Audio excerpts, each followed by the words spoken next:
할렐루야. 아멘. 금요기도에 나오신 여러분을 환영하고 축복합니다. 네. 우리 이 시간 기도하며 오늘 예배 시작하기 원합니다. 이 시간 기도할 때 하나님, 이 시간 찬양합니다. 찬양할 때 주님께만 집중하게 하여 주옵소서. 찬양할 때 하나님께서 우리의 마음을 회복시켜 주옵소서. 오늘 주님 예배하기 위해 나왔습니다. 예배할 때 사람의 말이 아니라 주님의 말씀으로 우리의 마음이 가득 채워지는 시간 되게 하여 주옵소서. 오늘 예배 가운데 주님의 놀라운 역사가 있길 소망합니다. 그냥 왔다 돌아가는 시간 아니라 주님을 만나고 주님의 역사하심을 경험하는 오늘 예배 되게 하여 주옵소서.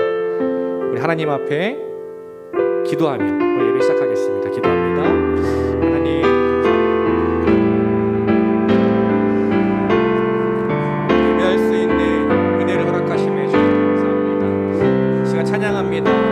찬양을 통해 우리 안에 기쁨이 넘쳐나는 시간 되게 하여 주십시오. 하나님, 주님 외에 너무나 많은 것을 바라보며 살아왔습니다. 시간 찬양합니다. 분주한 모든 시선과 마음 내려놓게 하여 주시고 주님 바라보는 시간 되게 하여 주십시오.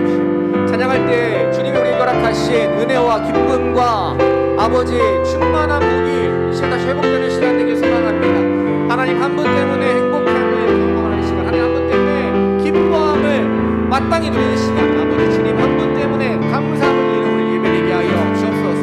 예배할 때 주님 우리 만나주시고 각 사람의 마음 가운데 말씀하여 주시고 주님으로 말미암아 그 삶의 역사가 일어나는, 응답이 일어나는 주님을 만나고 돌아가는 오늘 예배 되게 하여 주십시오. 하나님, 주님을 기도합니다. 주님 아버지 예배 가운데 주님 함께 하여 주십시오. 아버지 주님 오늘 함께 하여 주십시오. 주여 주여 주여 아버지 함께 하여 주십시오. 아버지 주님 주님을 의지합니다. 주님 오늘 예배 가운데 주님 함께 하여 주십시오.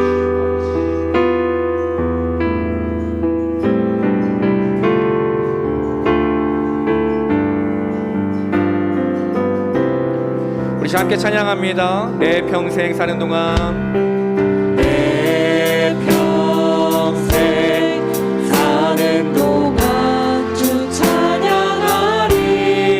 여호와 하나님 내 주를 찬양하리.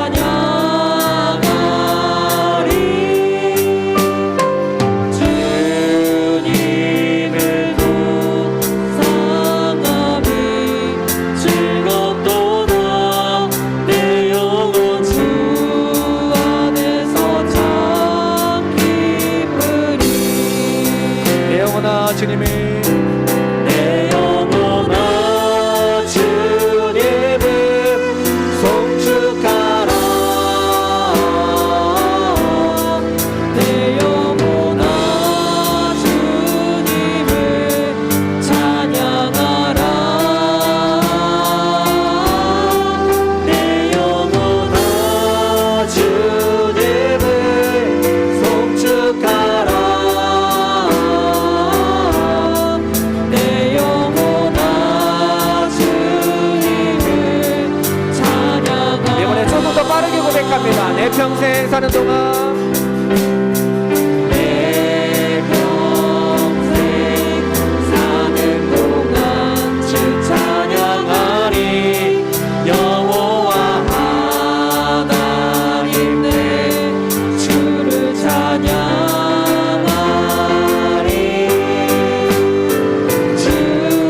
주님을 묵상함이 즐겁도다. 내 영혼 주 안에서 참. 우리 한 번 더 고백합니다. 내 평생 사는 동안,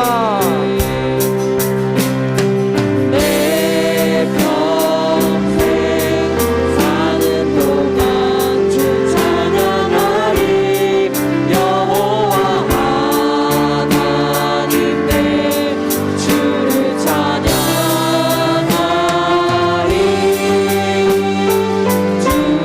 주님을 묵상함이 즐겁도다.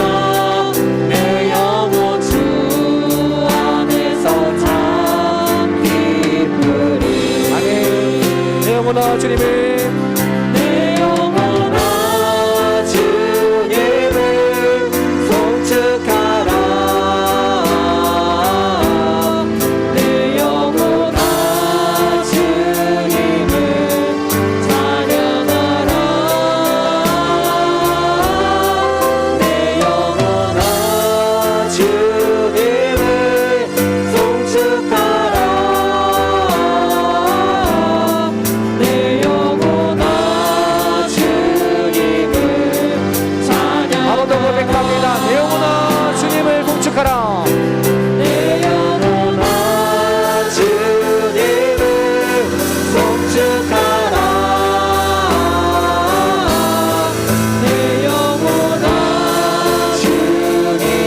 전능하신 하나님께 우리 박수 치시면서 함께 고백합니다. 예수를 나의 구주 삼고 예수를 나의 구주 삼고 성령과 피로써 거듭나리 이 세상에서 내 영혼이 하늘의 영광 누리도다. 이것이 나의 간증이요 이것이 나의 간증이요 이것이 나의 찬송일세 나 사는 동안 끊임없이 구주를 찬송하리로다. 온전히 주께 맡기세요. 온전히 주께 맡긴대요. 사랑의 음성을 듣는 주께 천사들 왕래 하는 것과 하늘의 영광 함께 고백합니다. 이것이 나의 간증이요 이것이 나의 간증이요 이것이 나의 찬송일세 이것이 나의 찬송일세 나 사는 동안 끊임없이 구주를 찬송하리로다. 3절 고백합니다. 주와 내 기쁜 누림으로 주와 내 기쁨 누림으로 마음의 풍랑이 잔잔하니 세상과 나는 간곳 없고 구속한 주만 보이도다. 고백합니다. 이것이 나의 간증이요 이것이 나의 찬송일세 나 사는 동안 끊임없이 구주를 찬송. 라고도 고백합니다. 이것이 나의 간증이요 이것이 나의 간증이요 이것이 나의 찬송일세 나 사는 동안 끊임없이 구주를 찬송하리로다. 예수보다 더 좋은 친구 없네.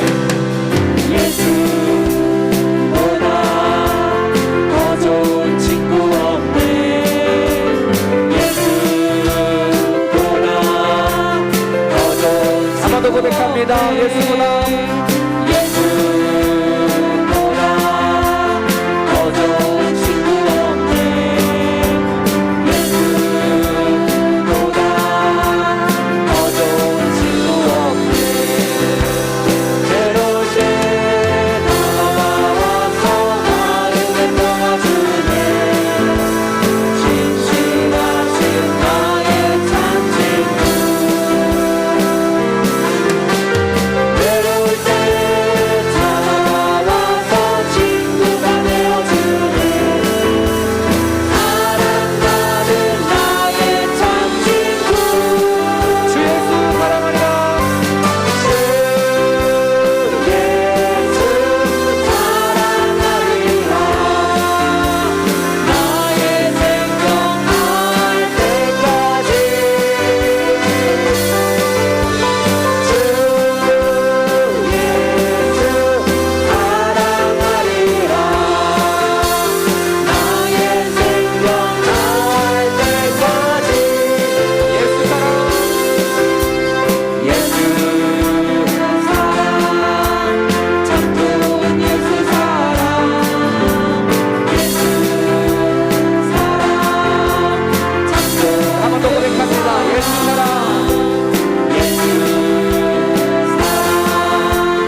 마음속에 여전히 있으니 마음속에 여전히 있음을 나는 느낄 수가 내가 지고 백합니다. 우주여 당신께 오주여 당신께 감사하리라 즐거워 내게 주심을 나에게 영원한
너무나 익숙한 십자가라는 그 말이 오늘 우리의 삶 가운데 새로워지게 하여 주옵소서. 하나님의 그 익숙한 말씀이 더 이상 익숙함으로 끝나는 것이 아니라 오늘 나에게 낯설고 새로운 말씀이 되게 하여 주옵소서. 주님의 십자가의 그늘 아래 우리 오늘 다시 새로 살아나는 주님의 생명으로 다시 살아나는 영혼 되게 하여 주옵소서. 오늘 예배 위에 선 시간 함께 기도하겠습니다. 말씀 전하시는 목사님 위해서, 함께 예배하는 우리 모든 성도님들 위해서 주님의 이름만 부르고 통소리 기도합니다. 기도하겠습니다. 주여.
하나님이 우리를 불러주셨으니 이 시간 하나님 앞에 나왔습니다.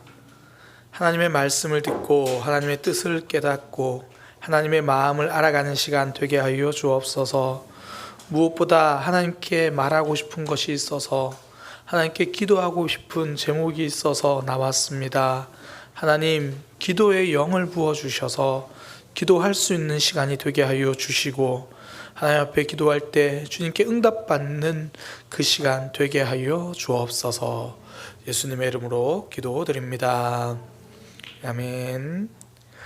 함께 하나님 말씀 보도록 하겠습니다. 요한복음 말씀입니다. 요한복음 1장 43절에서 51절까지 말씀입니다.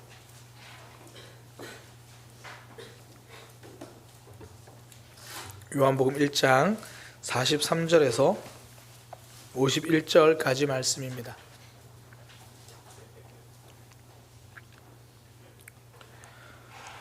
요한복음 1장 43절에서 51절까지 한 절씩 교독하고 51절 합독하도록 하겠습니다. 제가 한 절 읽고 우리 성도님들 읽으시고 그렇게 교독합니다. 이튿날 예수께서 갈릴리로 나가려 하시다가 빌립을 만나 이르시되 나를 따르라 하시니,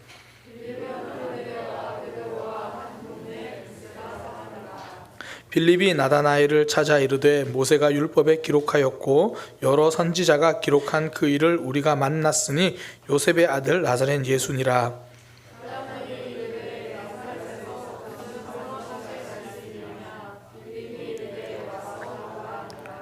예수께서 나다나엘이 자기에게 오는 것을 보시고 그를 가리켜 이르시되 보라 이는 참으로 이스라엘 사람이라 그 속에 간사한 것이 없도다.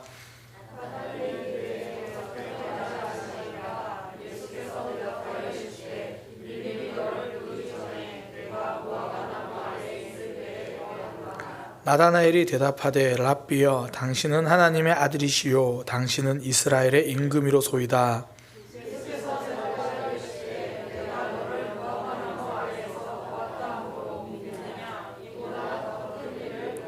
함께 읽겠습니다. 또 이르시되 진실로 진실로 너희에게 이르노니 하늘이 열리고 하나님의 사자들이 인자 위에 오르락 내리락 하는 것을 보리라 하시니라. 아멘. 우리 다 함께 고백합니다. 하나님이 먼저 나에게 오셨습니다. 한 번 더 고백합니다. 하나님이 먼저 나에게 오셨습니다. 오늘 본문은 예수님이 제자들을 만나시는 장면 중에 하나죠. 그 중에서 이제 빌립과 나다나엘을 부르시는 내용입니다. 예수님 입장에서는 제자들을 부르시는 것이고 제자들 입장에서는 예수님을 만나는 장면입니다. 이 말씀을 통해서 이 모습을 이 상황을 통해서 하나님이 사람을 부르시는 모습에 대해서 알 수가 있고요. 또 사람이 하나님을 만나게 되는 과정을 알 수가 있습니다. 이 두 가지를 좀 살펴보도록 하겠습니다. 먼저 오늘 본문에는 하나님이 사람을 부르시는 모습이 등장합니다. 더 정확히는 예수님이 빌립을 부르시는 장면이죠. 이 과정을 보면요, 사람을 부르시는 하나님의 마음을 알 수 있습니다. 하나님이 이 빌립을 부르시는 장면이 빌립만의 독특성이 아니거든요. 빌립에게만 적용되는 일이라면 우리에게 이 이야기를 알려주셨을 리가 없죠. 빌립을 부르신 그 모습을 통해서 우리가 알 수 있는 하나님의 마음이 있다는 겁니다. 그게 뭐냐면 자격이 아니라 부르심이라는 거예요. 내가 갖춘 자격이 아니라 사랑으로 부르신 거죠. 예수님이 빌립을 부르시고 그에 대해서 특별한 언급은 없어요. 빌립이 어떤 사람인지 뭐하는 사람인지 언급이 없어요. 그러나 성경이 한 줄 빌립에 대해서 기록하는 게 그의 출신입니다. 빌립과 안드레 베드로가 한 동네 벳세다 사람이다 이렇게 말합니다. 이 벳세다는 갈릴리 호수 북쪽에 있는 강변에 있는 마을이에요. 그러니까 여기서 말하는 게 굉장히 선명합니다. 벳세다 마을에 산다 이 말은 대단한 사람들이 아니다라는 거예요. 한마디로 시골 깡총 출신인 것을 말하는 거죠. 굳이 그걸 언급해 줍니다. 오늘날로 말하면 뭐 좋은 학벌의 사람 아니고 대단한 출신의 사람 아니라는 뜻입니다. 더욱이 이 요한복음은요, 다른 복음서보다는 더 예루살렘이라는 지명에 대한 강조가 있어요. 그러니까 다른 복음서는 예수님이 공생애에서 예루살렘으로 가시는 장면은 십자가를 지러 올라가시는 그 장면만 그 행적만 기록하고 있는데요. 요한은 그 전에 예수님께서 예루살렘에 3번 더 방문하셨을 때 그 당시의 일도 기록을 해요.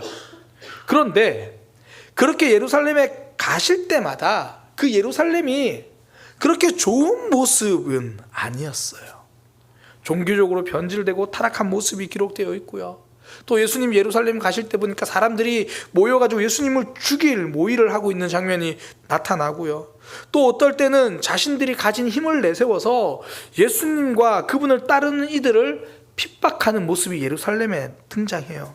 그러니까 대단하다고 말하는 예루살렘 사람들, 그들이 얼마나 하나님과 멀어져 있는지를 강조해서 알려줍니다. 반면에 당시에 주목받는 예루살렘은 그렇게 예수님에 대해서 어떻게 보면 예수님께 책망받고 있을 때 그 반대로 전혀 이름이 알려지지 않은 깡촌 출신인 이들을 제자로 삼으시는 장면을 대조적으로 보여주시는 거예요. 이걸 통해서 알려주시는 것, 하나님의 백성이 되는 일은, 하나님께서 우리를 부르시는 일에는 대단한 자격을 요구하신 적이 없다라는 겁니다. 그래서 부르심이라고 말하는 거예요. 내가 어떤 자격을 뛰어넘어서 내가 그 시험을 쳐서 내가 지원해서 통과한 게 아니라 먼저 하나님이 그냥 우리를 불러주신 거죠. 그리스도인들이 놓치지 말아야 할 것이 이 부르심입니다. 그러니까 자격이 아니라는 거죠. 그러니 넘어졌다고 좌절할 이유가 없습니다. 넘어지는 것이 특별한 일이 아니기 때문이에요. 그러니까 자격을 통과하면 그래도 기본은 하겠는데, 기본이 아니라 시골 깡촌에 있던, 쉽게 말해서 하나님이 보시기에 세상이 보기에도 자격 없는 우리를 그냥 불러주셨으니 서 있는 게 특별한 일이고 서 있는 게 은혜라는 거죠. 세워주시니 서 있을 수 있는 겁니다. 믿음 생활 잘할 수 있는 자격을 보고 뽑으신 게 아니라는 거죠. 요즘 TV 프로에 이 뭉쳐야 찬다라는 프로그램이 있습니다. 이 주일 저녁에 하는데요, 이 시즌 2를 하고 있습니다. 그 사실 시즌 1일 때는 아내랑 주일 저녁에 되면 함께 자주 봤어요. 집에 TV도 없으니까 이 스마트폰으로 거치해놓고 이제 보는데, 시즌 1에는 뭐 씨름에 뭐 이만기, 일단 다 선수로 통일할게요. 이만기 선수, 그리고 농구의 허재 선수, 야구의 양준혁 선수, 뭐 그러니까 스포츠 종목에서 대단한 사람들을 데리고 뭘 했냐면 축구팀을 만드는 내용이에요. 그러니까 대단한 사람들이라고 말을 하지만 정작 결과는 그 반대예요. 뭐 허재 선수가 농구에 대해서는 잘하지만 축구는 룰도 모르더라고요. 그러니까 이만기 선수도 양준혁 선수도 탁월한 모습이 아니라 허둥대는 모습이 처음에는 훨씬 더 많았어요. 그래서 이 프로가 스포츠 프로그램이 아니라 예능 프로그램인 거죠. 그러니까 거기 뽑힌 사람들을 축구의 재능이나 능력을 보고 뽑은 게 아니었어요. 그러니까 재밌더라고요. 그러니까 그들의 경기를 조금씩 나아지는 것을 보고 또 높은 시청률을 기록하기도 했고요. 근데 시즌 2부터 달라졌어요. 이제 사람을 뽑아도 축구 잘하는 사람들을 뽑기 시작했어요. 그러니까 다른 종목 선수는 맞는데 알고 보니까 뭐 대학교 때까지 축구 선수였던 사람들, 뭐 그런 사람들을 뽑은 거예요. 그러니까 이전 같은 재미가 없어요. 이전에는 잘못해도 즐거웠어요. 처음부터 잘하는 사람 뽑은 게 아니니까 그냥 열심히 하는 모습을 보기 좋은 거예요. 그러니까 다들 축구 룰도 모르니까 이 밖으로 나가는 공을 어떻게 던지는지도 모르는 사람들이었어요. 자격을 보고 뽑지 않았으니까 잘 못한다고 사람들이 싫어하지 않더라고요. 뭐 열심히 하지 않은 모습 때문엔 뭐 싫어할지 몰라도 실력이 없다고 왜 그렇게 룰도 모르냐고 비난하진 않아요. 자격을 보지 않았으니 못해도 비난하지 않습니다. 우리의 믿음 생활이 그래요. 하나님이 처음부터 보니까 서울에서 신앙생활 잘할 만한 사람들은 답심리 장한담이 다 모였구나, 내가 그 사람들을 뽑아야겠다 그랬으면 참 좋겠는데 그렇게 부르신 게 아니라는 거예요. 그런 자격이 아닙니다. 그냥 사랑하셔서 불러주셨습니다. 그러니 우리가 넘어진 모습을 보고도 화를 내시기보다 안타까워 하시는 거죠. 왜 넘어졌냐고 책망하시기보다 다시 일으켜 주시고 다시 세워 주십니다. 그걸 알 수 있는 가장 놀라운 성경의 사건, 예수님의 12제자들을 보면 알 수 있죠. 스스로 목숨을 끄는 가룟 유다 말고는요, 정말 저렇게 넘어지고도 예수님의 제자가 될 수 있구나를 우리에게 보여주는 거죠. 성경의 패턴이 그래요. 항상 용서받을 수 있는 길을 먼저 열어주세요. 레위기에서 율법을 알려주잖아요. 그런데 레위기를 딱 펴면 율법이 나오는 게 아니라 제사가 먼저 나와요. 용서받을 수 있는 제사법을 먼저 알려주십니다. 너희가 앞으로 율법을 받게 될 건데 그거 율법을 받고도 너희는 죄를 지을 거야. 그러니 이렇게 하면 용서받을 수 있어. 책망이 목적이 아니기 때문입니다. 그래서 세상은요, 넘어지면 탈락시키지만 성도는 넘어지면 하나님께로 나오는 거예요. 예배가 그렇잖아요. 기도의 자리가 그렇잖아요. 이게 부르심의 은혜입니다. 우리가 한 주간 믿음으로 잘 살고 나오면 더없이 좋겠지만 그렇지 못해도 하나님을 사모하면서 나올 수 있는 자리가 예배의 자리인 거예요. 제가 이전에 설교 세미나를 할 때요, 설교 세미나 이제 선생님께 배울 때 목요일마다 갔었는데요, 정말 가기 싫은 날이 있어요. 언제냐면 숙제를 하지 못했을 때예요. 분명히 선생님이 주어진 숙제 어떻게 했는지 확인하실 거고, 일주일에 책 몇 권 받는지 확인하실 거고, 그거 못했으면 그 자리가 너무 가기 싫은 거예요. 그때는 성도님들 누가 신방 요청 없나, 급한 신방 요청 없나, 막 그런 생각이 막 들어요. 세상에서는 내가 못한 모습이 있으니까 나가기 더 힘들어져요. 그런데 하나님 앞에는 내가 못했으니까 나갈 수 있는 거예요. 그게 예배의 자리죠. 나는 나에게 실망해도 하나님은 여전히 신실하게 우리를 붙들어 주시죠. 자격 보고 뽑으신 게 아니니까, 사랑으로 불러주신 거니까. 그러니까 그냥 있는 그대로 하나님 앞에 서는 거죠.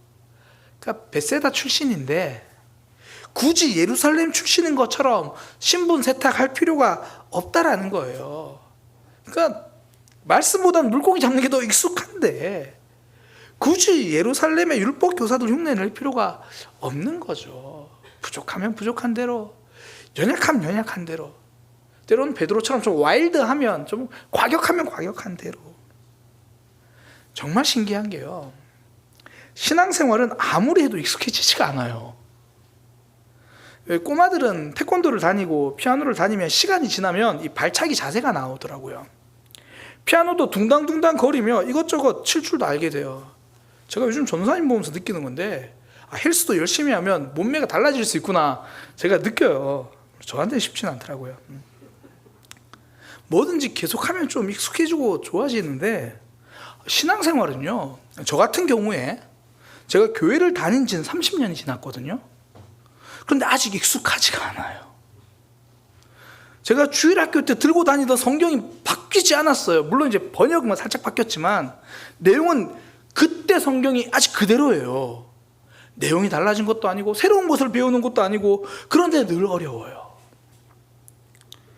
은혜로 구원받은 사람이지만 여전히 옛사람의 모습이 남아있기 때문에 신앙생활은 늘 어려워요. 그런데 감사하게도 하나님은 이 모습을 다 아시는 거죠. 원래 그렇게 불러주셨으니까. 그런 있는 그대로 하나님 앞에 설 따름입니다. 자격으로 합격시켜 주신 것이 아니기에 대단한 자격을 가진 것처럼 꾸미지 않아도 되더라고요. 은혜와 사랑으로 불러주셨던 것처럼 언제나 그냥 그 은혜 때문에 또 엎드리고 그 사랑 때문에 또 예배 자리로 나오는 거죠. 그 사랑을 기대할 뿐이에요. 베세다 출신의 빌립을 부르신 예수님, 그렇게 자격 없는 우리를 은혜로 먼저 불러주셨습니다. 예수님 제자 자원 먼저 하고 자격 시험 치고 통과한 거 아니라는 거예요. 우리는 그렇게 부름받은 사람이기에 우리의 이 모습 그대로 하나님은 받아주십니다. 두 번째, 나다나엘이 예수님을 만나는 장면을 통해 우리가 알 수 있는 게 있습니다. 내 경험으로 하나님을 아는 것은 아니다라는 거예요. 대신에 하나님을 경험하면 하나님을 알 수 있습니다. 그러니까 내 경험, 지금까지 내 경험, 내 생각으로 하나님을 알 수 있는 것이 아니라 하나님을 경험하면 그분을 알게 된다는 거예요. 예수님께서 이제 빌립을 부르셨잖아요. 그리고 이제 그 사이에 뭐 어떤 일이 있었는지 모르겠지만 성경이 기록하지 않으니까 빌립이 예수님을 믿게 됐어요. 그래서 나다나엘에게 말을 합니다. 뭐 친구거나 친한 사이였던 것 같아요. 성경에서 약속한 그분을 만났어 라고 빌립이 나다나엘에게 말을 합니다. 그러면서 하는 말, 성경에서 약속한 그분을 내가 만났는데 그분이 누구냐면 저기 요셉 있지? 그 요셉의 아들 나사렛 예수가 바로 그분이었어. 그 말을 들은 나다나엘이 좀 황당해합니다. 성경에서 약속한 그분은 나사렛 출신일 리가 없거든요.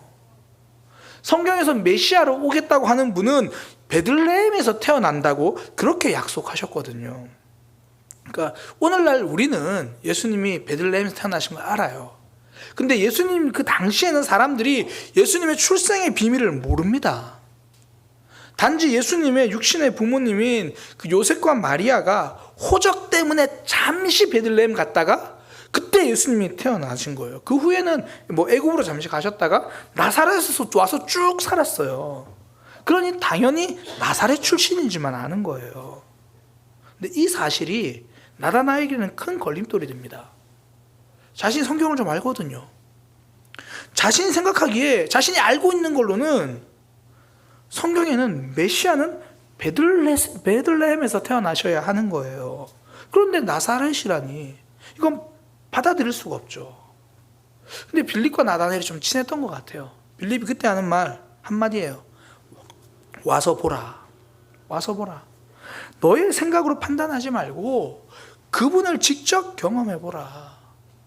그러니까 정말 이 빌립이 나다나엘에게 좀 믿을 만한 그런 관계였던 것 같아요. 그 말을 듣고 예수님께로 갑니다. 나다나엘이 예수님께 왔어요.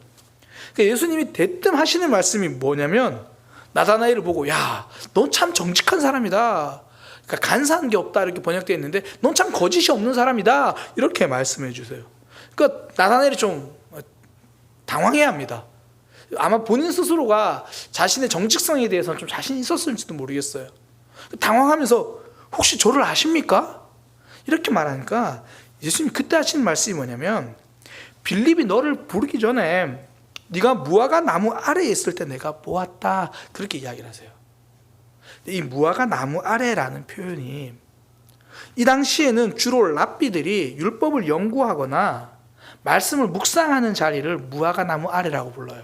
그래서 실제적으로 무화과 나무 아래에 있었다는 말이 또 되고, 네가 말씀을 묵상하고 있던 그 자리, 네가 말씀을 묵상하고 있을 때 그 뜻이에요. 네가 혼자 말씀을 묵상하고 있을 때 보았다라는 거예요. 이건 단지 어디에 있었는지를 보았다라는 말이 아니라, 네가 하나님의 말씀을 어떻게 묵상하고 있었는지 그 마음에 품었던 생각을 보셨다는 거고, 그러면서 그 앞선 너의 마음에 간사함이 없다, 정직한 거짓이 없다라는 것을 아셨다는 거예요. 그걸 이야기하시는 겁니다. 그러니까 나다나엘이 깜짝 놀라죠. 그러면서 고백합니다. 당신은 하나님의 아들입니다. 분명히 그 전까지 자신의 생각으로는 나사렛 출신이, 내가 아는 지식으로는, 내가 아는 경험으로는 그럴 수가 없어. 그런데 경험하니까 당신이 이스라엘의 왕이십니다. 자신의 생각, 자신의 경험에만 머물러 있을 때는 예수님을 몰랐습니다. 그런데 직접 와서 예수님이 어떤 분인지 경험하고 나니까 예수님을 알게 되죠. 예수님과의 관계가 깊어지게 됩니다. 믿음은 내 경험, 내 생각으로 하나님을 이해하는 게 아닙니다. 반대로요, 하나님을 경험하면서 오히려 내 생각이 넓어지는 거죠. 그분과의 관계가 깊어지는 겁니다. 그러니까 먼저 예수님을 만났던 빌립은 그걸 알았던 거죠. 그래서 하는 말, 나사렛이 선한 것이 어디 있느냐, 나다나엘이 반박했을 때 하는 말이 뭐냐면, 신학적으로 설명하기보다 딱 한마디 합니다. 와서 경험하라는 거예요. 그건 내가 어떻게 설명하거나 설득할 수 있는 게 아니야. 너도 와서 직접 봐야 돼. 제가 후배 사역자들에게 가끔 이야기하는 게 있는데요, 기독교 신앙은 설득하는 게 아니라 물어보면 설명하는 것이다, 제가 이렇게 말해줘요. 흔히 이제 기독교 변증학이라고 부르거든요. 안 믿는 사람들에게 기독교가 왜 믿을 만한 종교인지를 설명해 주는 걸 기독교 변증학이라고 말을 합니다. 근데 사람들이 이 기독교 변증학을 조금 오해를 해요. 기독교 변증학, 얼마나 믿을 만한 것인지를 설명해서 그걸로 설득하려고 해요. 어떻게 신이 존재하는지, 어떻게 하나님이 역사하시고 있는지, 어떻게 부활이 사실인지 그걸로 상대방을 막 설득하려고 해요. 원래 기독교 변증학이 초대교회에 나왔을 때 그런 목적이 아니었습니다. 사람들이 묻는 거예요. 너희가 믿는 하나님, 너희는 형상도 없고 신상도 없고, 그런데 너희가 믿는 하나님 도대체 어떤 분이야? 그때 설명하려고 만들어진 게 기독교 변증학이에요. 그런데 우리는 자꾸 이걸 오해를 해요. 자꾸 성경이 얼마나 말이 되는지를 설득하려고 해요. 그러면 사람들이요, 다 듣고 설득이 됐어요. 설득이 되면 와, 나도 하나님 믿어봐야겠다, 이런 게 아니라, 논리적으로 설득되면요, 많은 사람들은 동의를 하는 게 아니라 기분이 나빠져요. 내가 진 것 같은 거예요. 진짜 궁금해서 말하는 사람들, 그러니까 하나님의 은혜로 그 하나님에 대한 궁금증이 생긴 사람들 말고, 나는 안 믿기고 나는 기독교가 싫고 나는 저 사람이 말하는 게 싫은데 그래서 열심히 반박을 했더니 그 사람이 더 많이 준비해 와가지고 나를 설득했어. 그러면 그래 내가 틀렸구나 그러는 게 아니라 내가 다시는 쟤랑 이야기 안 해야겠다 그런 생각을 한다고요. 더욱이 동양, 특히 우리나라 사람들은 더 그렇죠.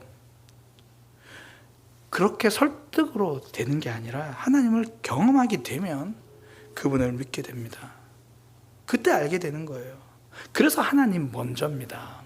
하나님이 먼저 우리를 찾아오셔서 그분을 경험하게 되면 그때 하나님을 믿게 되는 거예요.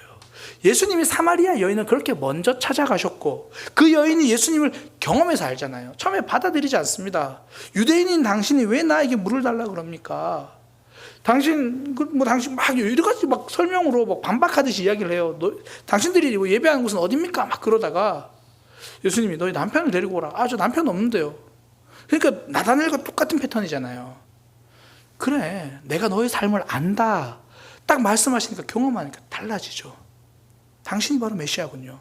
그리고 사마리아 여인도 동네가 했던 말 딱 하나예요. 와서 보라. 경험이에요. 그래서 믿음의 고백은요, 하나님의 일하심을 고백하는 거예요. 내 삶에서 하나님이 어떤 일을 하셨는지, 그러니까 내가 무엇을 믿고 있는지를 말하는 것이 아니라 그분이 내 삶에서 어떤 일을 하고 계신지를 고백하는 거죠. 우리가 에스라 말씀에서 이 고백과 삶에 대한 말씀을 나눌 때 그때도 요나서 말씀을 함께 나눴잖아요. 요나가 알고 있는 하나님은 힘이 없었습니다. 바다를 만드신 분, 땅을 만드신 분이라고 말하지만 바다로 도망가고 있잖아요. 알고 있는 하나님은 힘이 없어요. 경험한 하나님 덕분에 믿음이 세워지는 겁니다. 이걸 선명하게 알려주는 게 욥기에 나오는 욥의 고백이잖아요. 욥기 42장 5절 내가 주께 대하여 귀로 듣기만 하였사오나 이제는 눈으로 주를 배움나이다.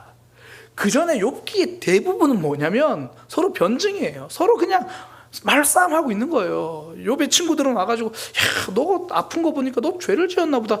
욥은 그게 아닌데 서로 아무리 대화를 해도 답이 안 나와요. 그때 하나님은 어떤 일을 하셨는지에 대해서 욥에게 이야기를 하니까 욥이 그제서야 알겠다고 말하면서 더 이상 내가 죄가 없다고 말하지 않고 오히려 회개하겠다라고 이야기를 해요. 경험이거든요. 우리를 먼저 찾아오시는 하나님, 그 하나님을 경험할 때 우리의 믿음이 깊어집니다. 그래서 우리에게 필요한 건 받아들임이에요. 찾아오시니까 이걸 신학적인 표현으로 영접이라고 하잖아요. 이게 예수님을 믿는 순간에만 필요한 것이 아니라 매 순간 하나님을 경험하기 위해서 우리에게 필요한 것 받아들임이죠. 순종은 말씀을 받아들이는 거잖아요. 말씀을 영접하는 것. 기도하라는 그 말씀을 영접해서 기도하니까 응답을 경험하는 거죠. 여리고를 돌라 그러니까 그 말씀을 영접해서 도니까 여리고가 무너지는 승리를 경험하는 거죠. 하나님은 왜 이렇게 나한테 말씀하시는 것이 많은가? 왜 이렇게 우리에게 말씀하시는 게 많아서 힘들게 하는가? 우리가 경험할 하나님의 일하심이 그렇게 깊고 크다는 의미입니다. 믿음은 하나님을 경험하는 과정이에요. 말씀을 통해서 내 삶의 일하심을 통해서 하나님을 경험하는 거죠. 하나님은 이미 우리에게 먼저 다가오십니다. 그렇게 말씀을 주셨고 또 우리를 찾아오신 거죠. 이제 우리에게 필요한 것 매 순간 영접이에요. 매 순간 그 말씀 받아들이고 그 말씀 붙들고 경험하는 거죠. 제가 청소년 사역을 할 때 아이들한테 가장 많이 강조했던 게 기도회 시간에 와가지고 응답을 좀 경험했으면 좋겠다. 어떻게 기도해야 되는지 잘 모르겠는데요. 그럼 와가지고 하나님 전 기도하는 거에 어떻게 기도해야 할지 모르겠습니다고 기도를 해라. 기도를 도와달라는 말부터 하라. 그럼 하나님은 반드시 찾아오신다. 경험하면 그때부터 깊어지는 거죠. 하나님은 항상 우리에게 먼저 오십니다. 나에게 먼저 오시는 거예요. 내가 갖춘 자격이 아니라 사랑으로 찾아오셔서 부르시는 겁니다. 또한 내가 지금까지 가진 내 경험으로 이해하는 것이 아니라, 내 생각으로 찾는 것이 아니라 먼저 찾아오신 그분을 받아들일 때 우리는 경험하게 되고 또 깊어지게 되는 겁니다. 하나님이 먼저 나에게 오셨습니다. 우리의 자격이 아니라 부르심이라는 걸 붙들고 하나님 앞으로 나아가는 삶이 되기를 소망합니다. 무엇보다 내 생각이 아니라 하나님의 말씀을 경험하기 위해서 받아들임의 영성으로 살아가는 믿음의 삶이 되기를 소망합니다. 기도하겠습니다. 하나님이 먼저 나에게 오셨습니다. 하나님이 믿어지지 않을 때, 말씀이 받아들여지지 않을 때 우리에게 말씀에 대한 궁금증을 주시고 하나님에 대한 갈급한 마음을 주셔서 주님 앞에 기도하게 하셨고, 또한 우리를 찾아와 주셨고 만나 주셨습니다. 나에게 먼저 찾아오신 그 하나님, 나의 자격이 아니라 하나님의 부르심임을 놓치지 않게 하여 주옵소서. 하나님의 찾아오심을 받아들이고 하나님의 말씀을 받아들여서 하나님을 경험하는 삶이 되게 하여 주옵소서. 예수님의 이름으로 기도드립니다. 아멘. 우리 이 시간 실로암 찬양하겠습니다. 어두운 밤에, 캄캄한 밤에. 이 찬양의 배경이 원래 앞을 보지 못하던 사람이, 맹인이 예수님이 실로암 못에서 씻으라 그래가지고 앞을 보게 된 그 내용이잖아요. 가사 하나하나를 보면서 저는 이 찬양이 빠른 곡인데도 늘 이렇게 좀 가슴이 저려 오더라고요. 그러니까 제 모습 같다는 생각이 참 많이 들어요. 예수님 만나기 전에 어두운 밤에, 캄캄한 밤에 찾아 떠나고, 그런데 여전히 종이 울리고 닭이 울어도 내 눈에는 오직 밤이었어. 그러니까 하나님을 경험하기 전에는 교회 그렇게 오래 다녀도 제가 하나님을 만나기 전까지, 중학교 3학년 만나기 전까지 그냥 선배들은 열심히 기도하는데 저는 잘 모르겠더라고요. 따라서 기도하긴 했지만. 그런데 하나님께서 나에게 찾아오시니까 그 하나님을 경험하게 되더라고요. 우리 이 찬양하면서 나에게 찾아오신 하나님을, 나를 사랑하시는 그 하나님의 은혜를 다시 한번 깊이 깨닫고 고백하는 그런 시간 되기를 원합니다. 함께 찬양합니다.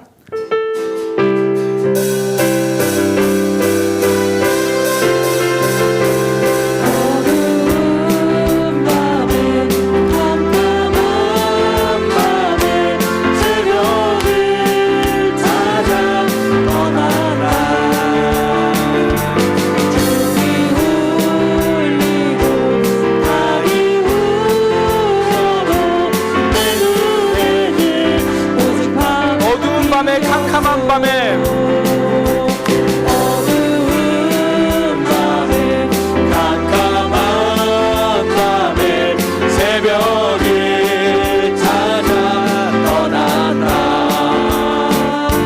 종이 울리고 닭이 울어도 내 눈에는 오직 오 주여 당신께 감사하리라.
만난 그때는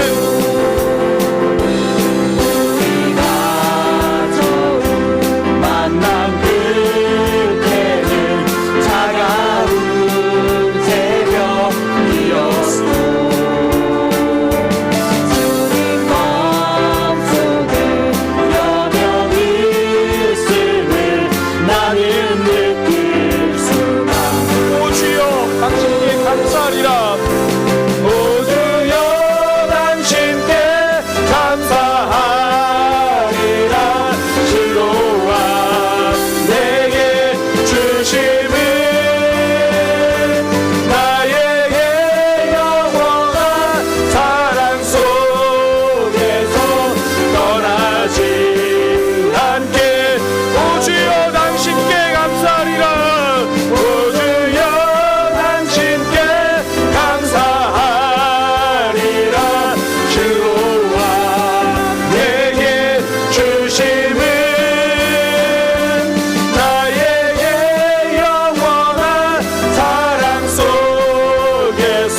감사하리라. 당신께 이 믿음 내게 주심을, 이 믿음 내게 주심을, 나에게 영원한 사랑 속에서 떠나지.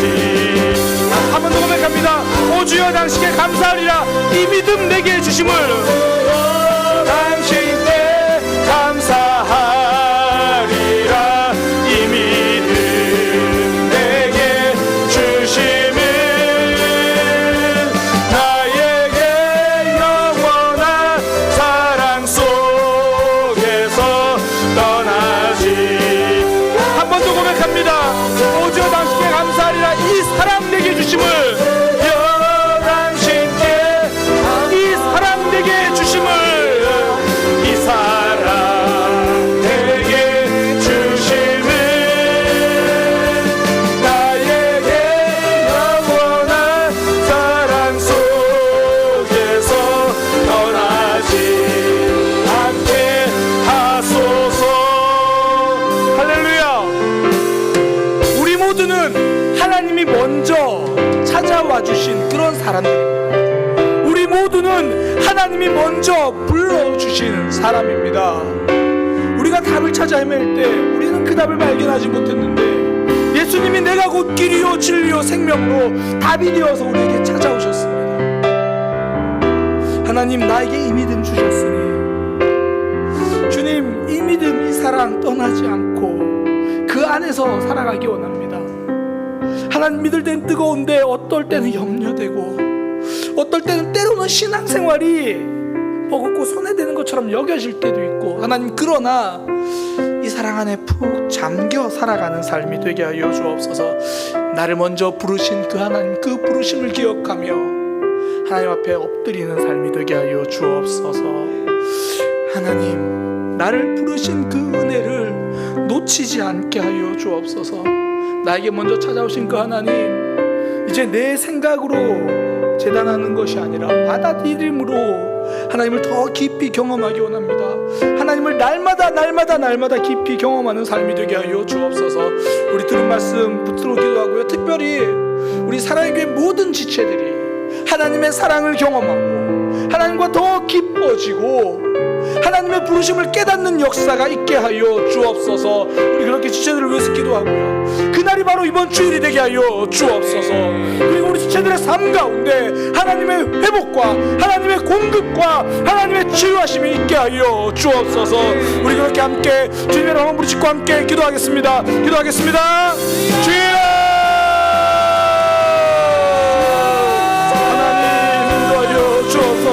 주님 바라보며 나아가기 원합니다. 주님, 아버지는 나를 먼저 찾아오시네. 아버지, 주님 흔들어 주옵소서. 하나님, 나를 먼저 찾아오시네. 나를 부르시는 하나님, 나의 자격이 아니라 여전히 신앙생활에 익숙하지 않습니다. 여전히 신앙생활은 어렵습니다. 여전히 넘어질 때가 너무 많습니다. 그러나 원래 나를 이 모습으로 불러주신 하나님, 넘어짐으로 하나님 앞에 엎드리겠습니다. 주님 앞에 기도하겠습니다. 자격 없는 모습, 자격을 갖추는 것이 아니라 주 앞에 엎드리는 삶이 되게 하여 주옵소서. 나를 그냥 불러주신 하나님, 나를 그냥 불러주신 하나님, 그 부르심을 기억하며 나아가기 원하오니 아버지 도와주옵소서.